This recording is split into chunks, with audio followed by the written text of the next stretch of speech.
have to embrace I get that. who you are and then express it for today's version. So tomorrow could be like, yo. I get that. All I right. get that.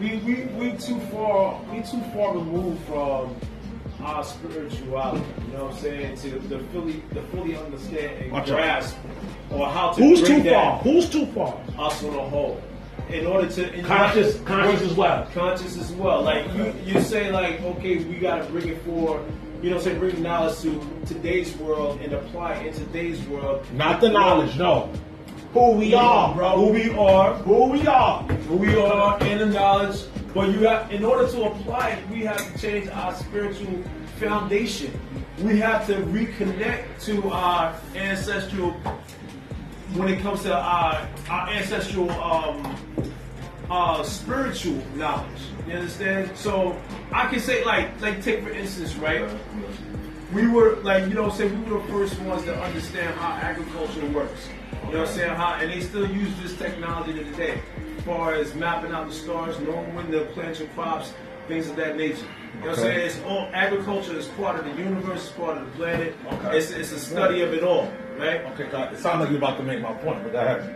Yeah, but you know what I'm saying, how you apply that today is what they do. However, we don't apply it on a mundane level, because in a physical level, the things that we do day to day, we can also emulate that. We have to emulate nature.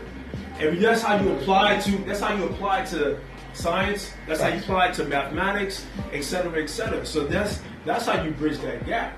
You know what I'm saying? I'm not walking around and building pyramids, but best to believe I have a spiritual pyramid in my home where I dwell at. You know what I'm saying? I have an altar that I meditate and pray at.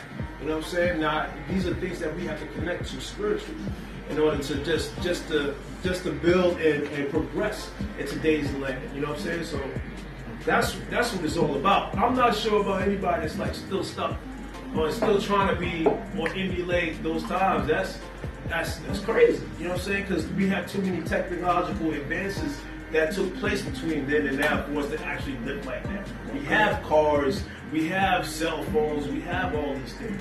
But how do you maintain a spiritual consciousness with all of these technology that makes us spoiled and lazy?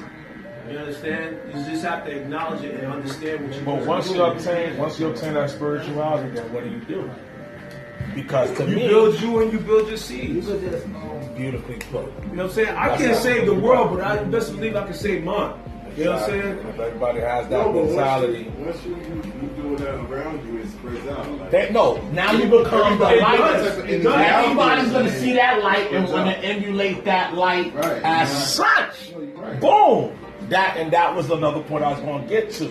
And it sounded like now you're kind of falling in line to what I was saying, because when you look at the conscious community as a whole, bro, you can't tell me you don't see the stagnation, bro.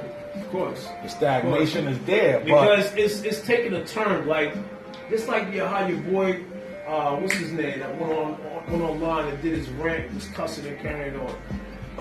Seti? Umar. Umar. I don't even want to get on Umar, but God. I just used him as an example just to say that, you know what I'm saying, we got to the place where it's becoming a fad to be conscious, and the whole fad and the whole I'm going to debate this brother and try to shoot this next brother down for almost like ratings. It might not be TV, but it's for popularity, it's for hits, it's for views. It's lost its value as to what it's supposed to be. You're supposed to be uplifting your community. You know what I'm saying? I was a big Umar fan back in the day because he talked about building schools and building the next generation on a conscious level. He is talking about building schools. He has gotten donations and he ain't built shit. He built his pocket in his bank. He built his pocket. He lost his way, and a lot of brothers lost their way because when you get knowledge of self, one or two things is going to happen. You're either going to be humble and build your community and build up your people, or you're going to let it go to your head. And you're going to let these chicks and this fame and this attention get to you and be like, yo, I got all the knowledge over here. Yo, love me, love me. However, you ain't doing squat for your people. So you can preach all you want. I need to see action. You know what I'm saying? I'm not